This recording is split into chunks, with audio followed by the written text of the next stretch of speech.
Hirap na hirap yung dalawa. Ganyan na po yung daan namin, sobrang dulas. Trek! Trek! Namumutla na yung nakaangkas mo. Namumutla na si Enyo. Oo, siya kumihin na yan eh. Hindi kumikibuya eh. Wala, sira na yung kalsada natin. Tanim natin.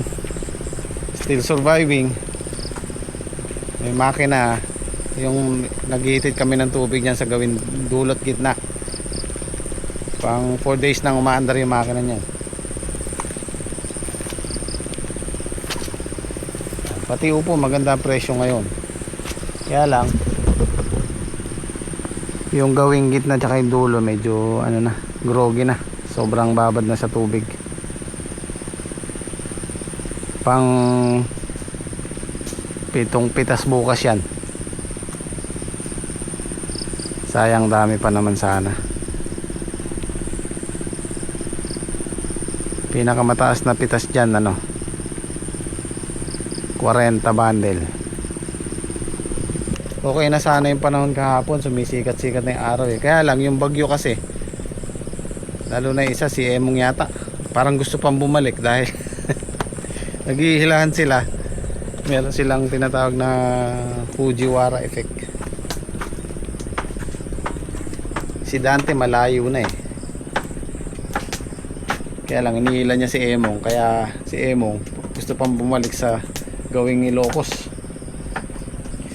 Naalala ko yung Ampalaya kasi pagbabad na ganyan tas na arawan,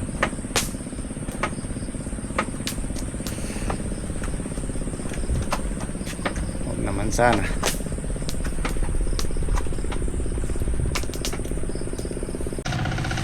Ito yung kay Saldi oh.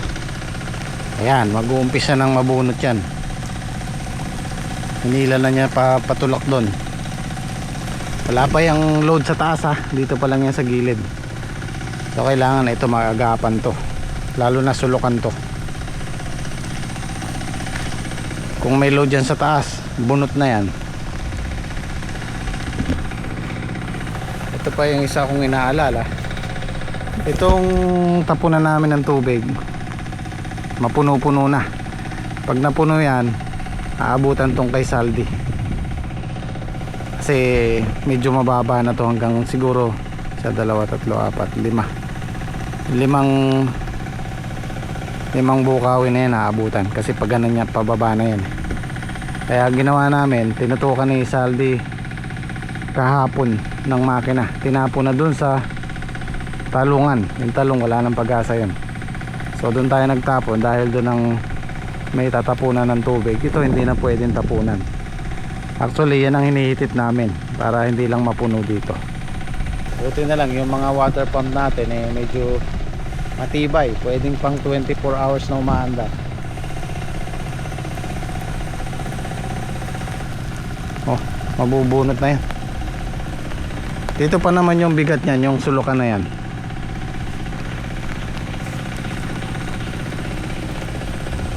Ayan, oh, sumunod na siya. Oh, daan ng ganyan yan eh. Ayan, oh, puno na. Hanggang doon pala, oh, may tubig na.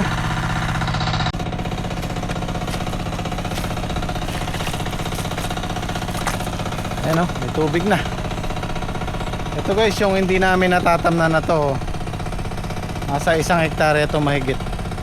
Kaya yung dream farm na to nasa 5 hektarya to eh.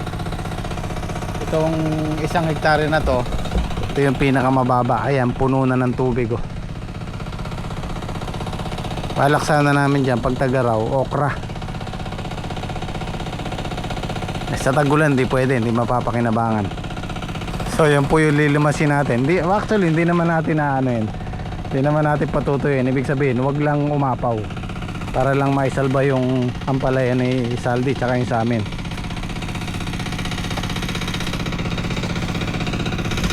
Dito namin pinatuloy sa talungan.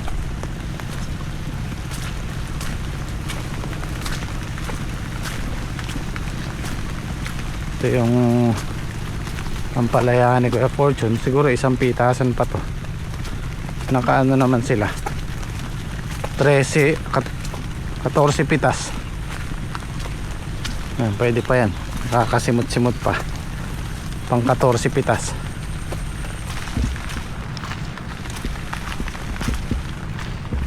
Ano, dito namin pinatuloy. Ayan o, diretso yan doon hanggang sa dulo. Itong talungan okay pa yan pag umuulan. Kahapon na sikatan ng araw, lanta na lahat yan. Kaya yung talong ngayon 120 yata per kilo, kasi mahirap po magpabunga pagka ganyan walang tigil ang ulan. Tapos natutubig pa, alam naman natin mapakahina sa tubig ng talong. Kaya swerte yung may talong ngayon, tiba-tiba 120 per kilo. Munta lang kami, tinamaan namin 40 lang, 40 per kilo, 35. Ngayon halos tag triple presyo, kasi nga walang talong. Ito mo, wala silang bunga. Plano ko dito, irarato namin, puputulin ko yung mga sanga, tingnan natin kung tutubo, tapos patatabahan natin kung mag-aaraw, para meron tayong option. Kasi nandiyan na yan eh, kaysa sa bunutin natin, irarato na lang namin kung mag-aaraw. Magtitira lang tayo siguro mga sandangkal mahigit sa puno, tapos magsusupang yan. Tingnan natin kung uubra, subukan natin.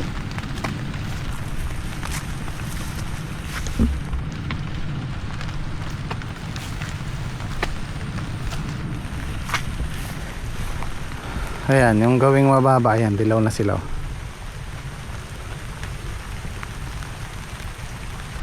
Alala ko yung sa farm tree dati, yung talong namin ni Edwin, na ganyan din, nalubog din. Inaabot ng 1 linggo mahigit nakababad sa tubig. So sinukuan na namin kasi nga walang tigil ang dating ng irrigation. Tag-araw po yun. As in talagang patay na, naninilaw na. Tapos nung naarawan, palipas kami 1 buwan, tumubo sila ulit. Ngayon merong nag-alaga, kasi nga iniwan na namin ni Edwin. Yun po yung merong nag-comment kagabi na yung talong namin doon, iniwan na po namin yung, kasi nga meron pa ako 6 months, naka-refund ako doon sa may-ari nung, kasi ginawa ng ginawa na ng bakod muhon. So naka-refund ako ng 7.5, dapat 10,000 yun. Pumayag na ako. So wala na tayong doon, wala na tayong rights doon para alagaan pa yung halaman, kasi binayaran na kami, naka-refund na kami. At siguro kakilala nung may-ari, inalagaan yung talong, nabuhay siya, kaya lang walang masyadong bunga. Ito yung gawing dulo namin sa ampalaya, medyo mataas no? Walang masyadong tubig. Tuyo naman yung mga tudling. Yan, malaki pag-asa natin dyan. Pero yung gawi dito, natutubig. Yung kinakanala nila Patrick, para lang hindi mag-stuck ang tubig. Ito okay pa to walang masyadong tubig. But still, pa rin po yan, babad pa rin po sa tubig yan, kasi nga papatakan ng ulan. Malalaman po natin kung sumikat ang araw na matindi. Pag naglantayan nasaktan sila. Doon po natin malalaman. Sa ngayon kasi umuulan, maganda sila, parang talong. Pagka naarawan, malalanta. Ganda pa naman ang dating.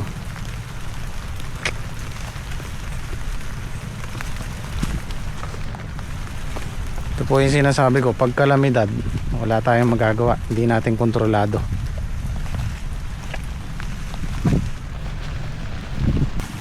Ito yung gawin na to, mababa, matubig.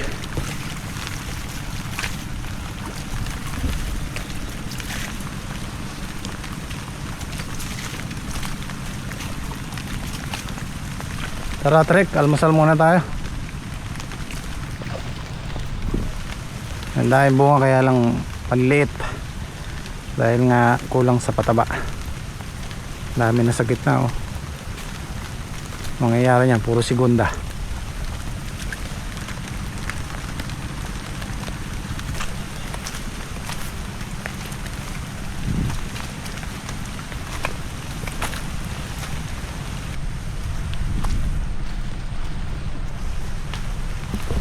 Yan, yung daan namin ganyan. Nakapa-slope siyang ganun. Kaya yung tubig natatrap dyan. Kaya sira yung daan. Medyo hindi maganda yung latag ng kalsada, ng daan. Ito guys, pansinin nyo, naninilaw na sila oh. Yan ang mababa. Hindi kagaya nung pinakita ko doon kanina. Maberde pa yung walang tubig. Ayan oh. Pag yan nasikatan ng araw yan, Trek, nalanta na yan. 50-50 ang mangyayari sa tanim natin yan. Nasikatan ng araw. Magkakaalaman pag nasikatan ng araw. Mapansinin nyo yan nandun. Dark ang pagkaberde nya. Walang tubig dun eh. Ito yellowish na. Saan muna tayo? Dito tayo.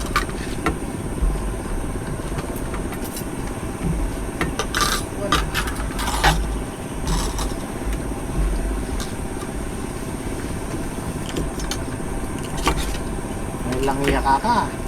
Ayusin lang yan.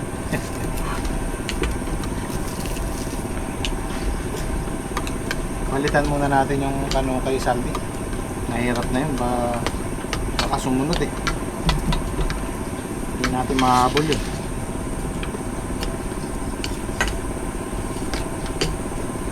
Abaan na natin yung alambre. Hmm. Para matindi.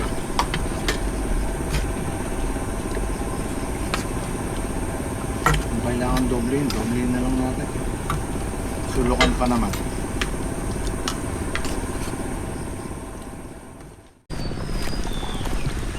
Kailangan natin agapan yung kay Saldi na yun. Delikado yun.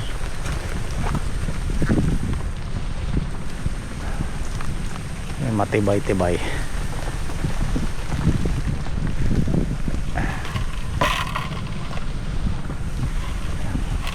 Ayun naman, walang masyadong butas. Ito pwede na to. Yan, ang the best niya para hindi nagsasariwa yung libong ah. Lililikaw yung kamuti. Pakalitan na namin tong ano. Ito kasi guys, delikado to, sulukan. Di baling dito kamalagutan sa gitna. Ito walang masyadong, although may dala to pero hindi ganun kagaya ng sulok. Pag yun nalagot yung isang ano nun, susunod na yan. Kaya mahirap pagka hindi mo na mahahabol.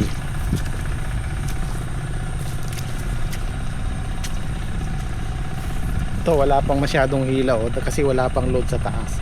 Pero yung sa sulukan yan, banat na yan. O doble na lang namin. Yan o, susunod na yan eh. Malambot to, buhangin kasi. Bulot nga po ka, pwede pinaluan na yung hangin nila, binakot.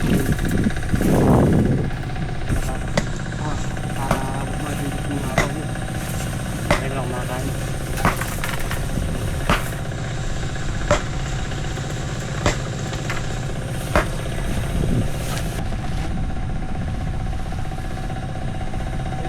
Sige, bowl mo na Trek.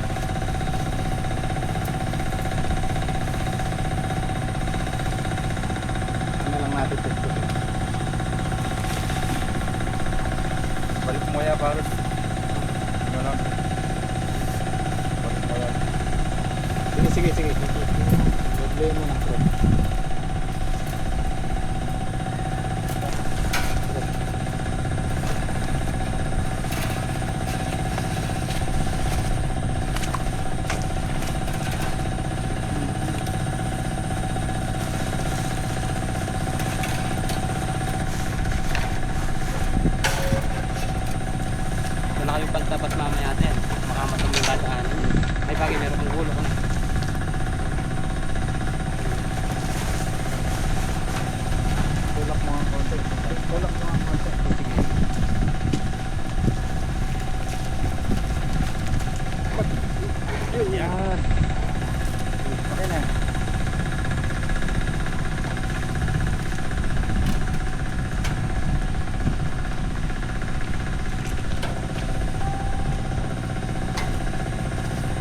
tipit my friend.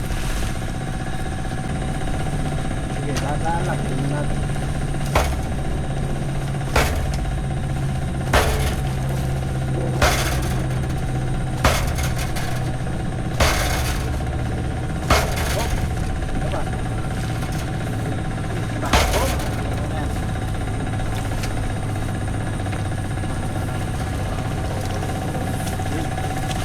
Manok meron siya. Okay. Hey. Oo. Titingnan po namin yung sinasabi niya patapunan. Ito lang pa. O sige. Titingnan nyo lang, baka mabarangay tayo, no? Kung may makakausap, kausapin nyo na lang.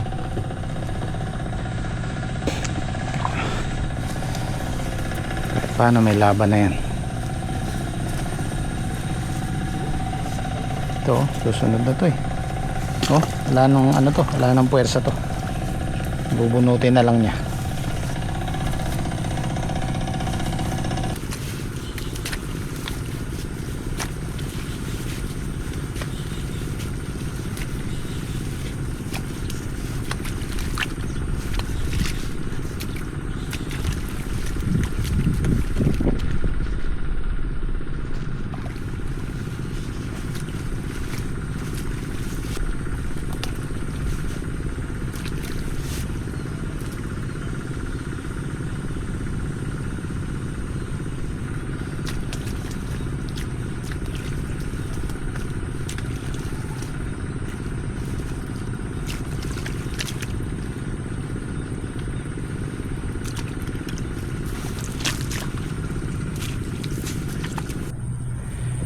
Mas mainam pagka ganyan, double check natin yung mga serga. All goods pa naman to. Yung sulukan, yan ang pinaka importante. Yan, matibay pa yan.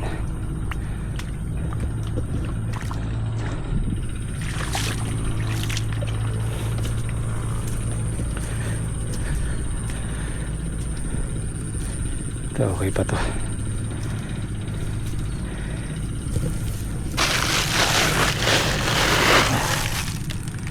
Ito, may hila na rin siya. Oh. Magkakatubig yan, lalambot sa ilalim, nihilahan niya yan. Aray.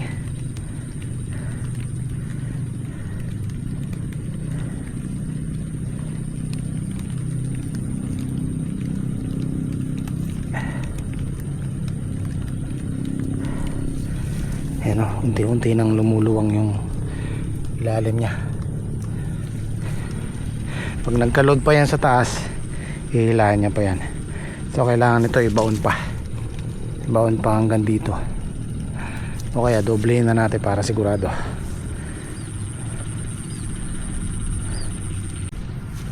Andyan ang buhay niyan eh. Kaya yung pantarak natin, kung minsan akala natin walang buta, sobrang kapal, pero kulang sa gulang. Pagka po kasi ang kawayan kulang sa gulang at nababad sa tubig, madali siyang mabulok, madali siyang lumambot. Para sa akin mas matibay yung native na kawayan kaysa dun sa bayog. Pagdating sa babaran ng tubig, yung native na kawayan, at kung gusto sa gulang ay matagal bago siya mabulok. Tamang matibay yung bayog pero madali siyang tumambot yung laman niya. So kagaya nitong native na to, pagka gusto sa gulang ay magtatagal kahit nakabaon sa lupa. Ito po yung lagay ng tanim natin ngayon. Nasa 50-50 po tayo. Pagka nagtuloy-tuloy pa yung ulan, 3 days, pag umabot ng siyam-siyam, delikado na yung mga tanim natin.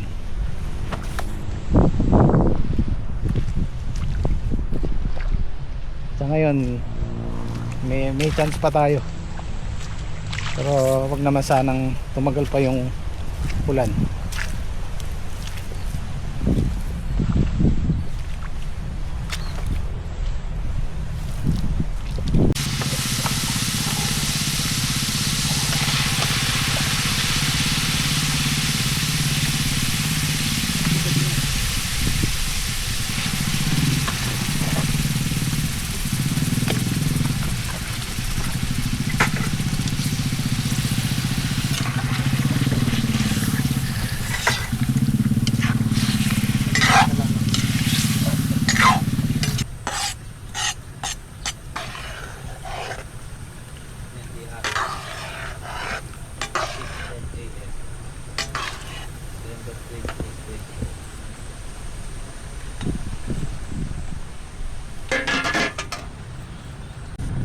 tayo. Ewan ko pa. Pag maulan, masarap yung may sabaw.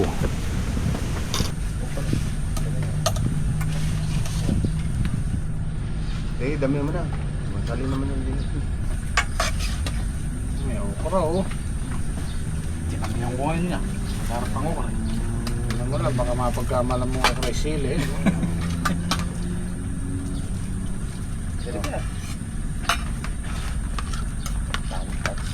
Tama-tama pare sa malamig na panahon eh. Siyempre, Pare, ay nabagay ko lang yan.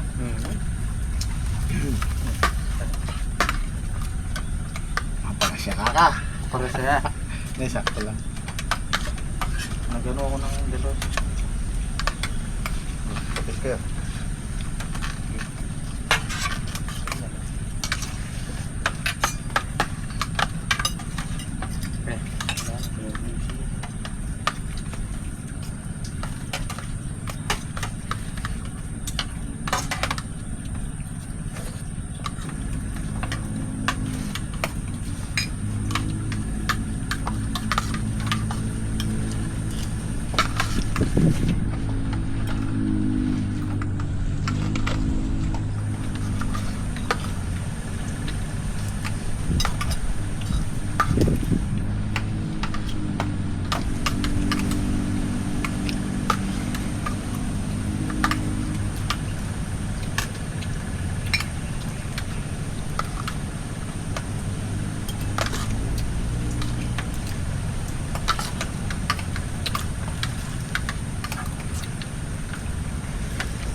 Eh, pulang try ko.